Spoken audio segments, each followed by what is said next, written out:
Ayat renungan hari ini terdapat di dalam Matius 18 ayat 21.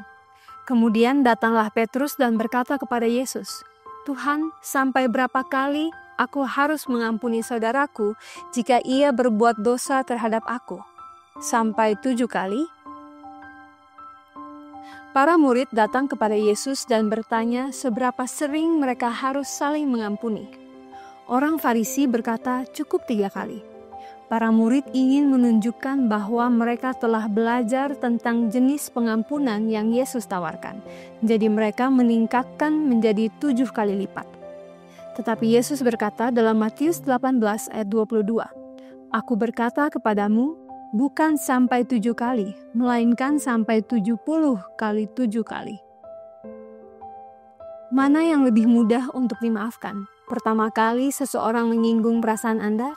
Atau ke-10 kalinya orang yang sama menyinggung perasaan Anda? Bagaimana dengan ke-100 kalinya? Biasanya dalam berurusan satu sama lain kita merasa suci dalam mengampuni orang lain untuk pertama kalinya. Tetapi jika pelanggaran itu diulang dan diulang, tidak akan lama maka kita akan sampai pada kesimpulan bahwa pertobatan di pihak si pelanggar tidak tulus.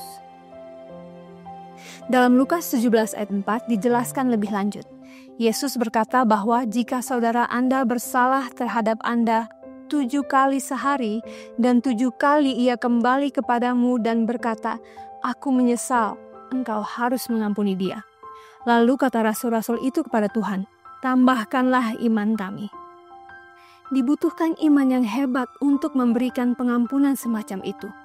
Tetapi apa yang sebenarnya Yesus katakan dalam instruksi ini? Memang dia bermaksud agar kita mengampuni mereka yang berdosa terhadap kita. Tetapi ini hanyalah contoh lain dari jenis kasih dan pengampunan yang Tuhan miliki terhadap kita. Dalam hubungan kita satu sama lain, jika kita menyinggung seseorang tetapi kita memiliki rekam jejak yang panjang dalam berperilaku baik, kita bisa merasa bahwa mereka justru berhutang kepada kita untuk memaafkan kita sekali saja. Tetapi pada saat kita telah menyinggung seseorang 7 kali dalam sehari dan 7 kali dalam sehari berbalik lagi dan mengatakan saya bertobat, kita tidak lagi merasa bahwa kita layak mendapatkan apa-apa. Dan jika kita diampuni, kita dapat memahami dengan jelas bahwa itu bukan karena kebaikan kita, tetapi karena kasih dan kebaikan orang yang telah mengampuni kita.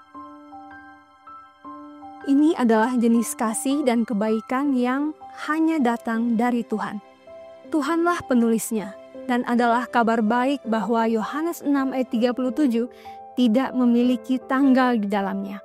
Hari ini sekali lagi, terlepas dari seberapa sering Anda gagal, seberapa sering Anda berdosa, jika Anda datang kepadanya, Anda akan diterima, Anda tidak akan diusir.